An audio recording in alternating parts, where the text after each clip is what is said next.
And from the National Founding Chairman of One LGBTQIA+ Filipinos Incorporated, Chiki D. Balina. We would like also to acknowledge the President One of the LGBT Philippines, Ronnie Caminse.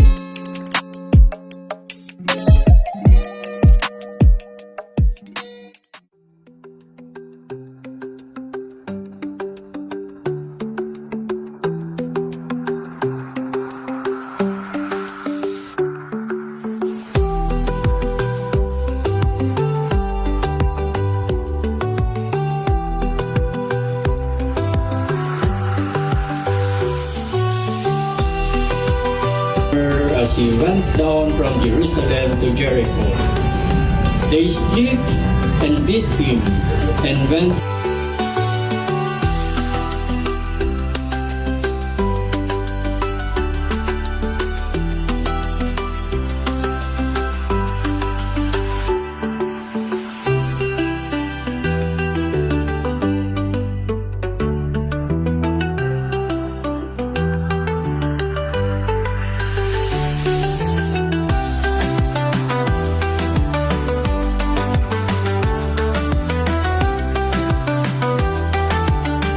Dr. Jean Sanchez.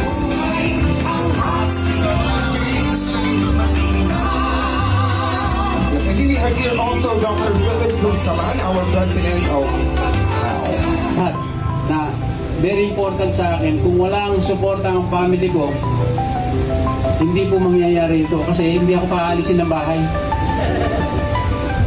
Kung minsan po, nagsiselos na eh. Tuwing weekend, nagsiservisyo po tayo, pero na siyempre kailangan po may panahon din sa pamilya. So, ang reason po kung ba namin tinayo ito para mag-multiply, hindi puro kami. Yun ang failure ng marami. Fail to multiply. Clone. Parang factory. Isa lang ang nagawa mo, walang kwenta. Pagka, when an old man dies, the whole library burns down. Kung may mangyari po sa akin ngayon, at least may maiiwan na po tayo. Kaya ganun din po sa inyo lahat. Kailangan mag-share kayo. Okay. So ngayon, ang susunod kong pasasalamatan, siyempre ang aking asawa, nawawalang aking asawa. Nakikita nyo, to be responsible at mag-grow, pupunta po sa drugs yan. Idle mind, dyan po papasok ang demonyo. So ngayon, ano pa po? Meron tayong surgical, nakikita po ninyo yung mga batang yan. Sangkatutak po ang naoperahan na namin. Saan po? Diyan lang po sa bus. Easy, safe, walang sakit. Uuwi pagkatapos ng operasyon. Dito lang sa Pilipinas. Baga po, Ma'am Daphne, of course, Dr. Lester Tan, maraming salamat po sa pagbisita niyo po dito sa amin sa Payatas. Magandang umaga po sa inyong lahat. So, nung una po namin nakapag-usapan to ni Cap, pinento po sa akin ni Cap na, Corny, sabi niya maglagay tayo ng hospital on wheels kasi kailangan sa Payatas ang sa hospital. Of course, pangarap po namin lahat yan. Pangarap yan ng ating Mayor Joy Belmonte na sana mas marami pang mga hospital na mailagay po sa iba't ibang sulok ng Quezon City. At isa po ang Payatas, syempre, sa napakalaki nating populasyon. Si Dr. Jim po, una ko siya nakala more than 4 years ago nung nagkaroon sila ng medical mission sa Porac.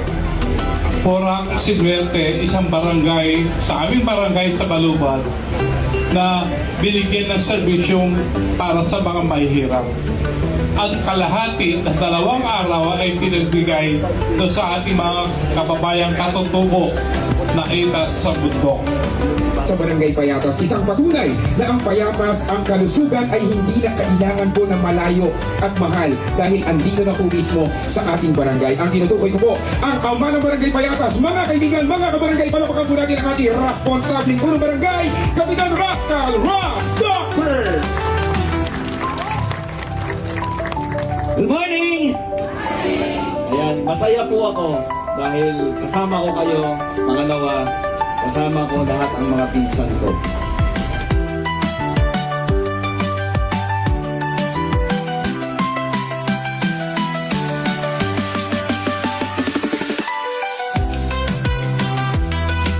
And from the National Founding Chairman of One LGBTQIA+ Filipinas Incorporated, Chiqui D. Balina. We would like also to acknowledge the President One of the LGBT Philippines, Ronnie Camise.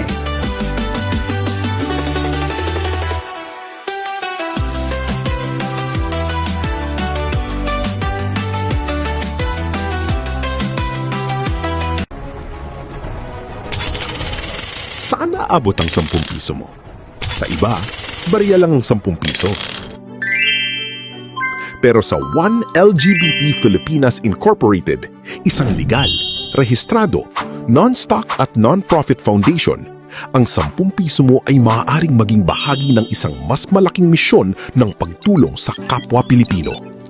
Nasaan ka man sa mundo, pwede kang makatulong gamit lang ang iyong GCash. I-scan ng QR code, ilagay ang 10 pesos o anumang halagang nais mong i-donate, at pindutin ang send. Ganun lang kasimple. Isang scan, isang donasyon, isang pagbabago. Ang bawat piso ay may katumbas na pag-asa. Ang bawat donasyon ay may katumbas na tulong. At ang bawat tumutulong ay nagiging bahagi ng isang mas malasakit na komunidad. At higit sa lahat, makakasiguro ka na ang iyong donasyon ay mapupunta sa isang lehitimo at legal na organisasyon. Walang scam, walang fly-by-night, tunay na serbisyo, tunay na malasakit. Hindi kami party list, hindi kami organisasyon na katuon sa politika. Kami ay isang foundation na naniniwala sa pagkakaisa, respeto at pagtulong sa kapwa. Kaya ngayon na, iskan, magbigay, makatulong. One LGBT Filipinas Incorporated. 10 piso mo, pag-asa ng kapwa mo. Maraming salamat sa iyong suporta at pagmamahal.